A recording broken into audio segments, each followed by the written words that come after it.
اعوذ باللہ من الشیطان الرجیم بسم اللہ الرحمن الرحیم۔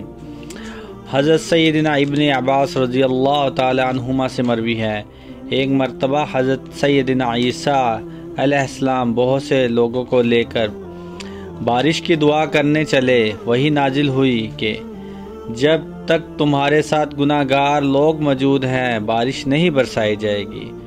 چنانچہ آپ علیہ السلام نے اعلان کیا، تم میں سے جو گناہ گار ہے وہ چلا جائے، جس نے کوئی گناہ کیا ہو وہ ہمارے ساتھ نہ رکے۔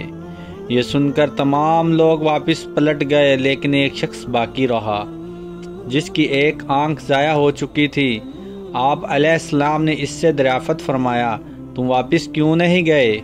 وہ شخص عذر ہوا، یا علیہ السلام، میں نے لمحہ بھر بھی اللہ عز و جل کی نافرمانی نہیں کی، البتہ ایک مرتبہ بلاقصد میری نظر ایک اجنبی عورت پر کے پاؤں پر پڑ گئی۔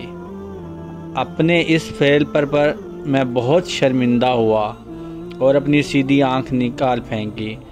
خدا عز و جل کی قسم، اگر میری دوسری آنکھ ایسی خطا کرتی تو میں اسے بھی نکال پھینکتا۔ یہ سن کر حضرت سیدنا عیسیٰ علیہ السلام رونے لگے اور اتنا روئے کہ آپ علیہ السلام کی مبارک داڑھی آنسوؤں سے تر ہو گئی۔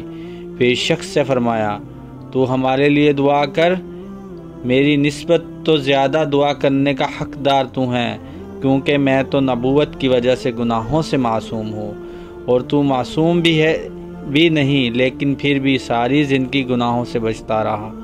چنانچہ وہ شخص آگے بڑھا اور اپنے ہاتھ بلند کر دیے، پھر کچھ اس طرح سے بارگاہ خداوندی عز و جل میں عرض گزار ہوا، اے ہمارے رب، تو نے ہی ہمیں پیدا فرمایا، اور تو ہماری پیدائش سے پہلے بھی جانتا تھا کہ ہم کیا عمل کرنے والے ہیں، پھر بھی تو نے ہمیں پیدا فرمایا۔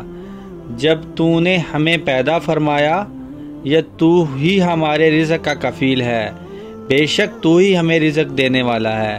اے ہمارے پاک پروردگار، ہمیں باران رحمت عطا فرما۔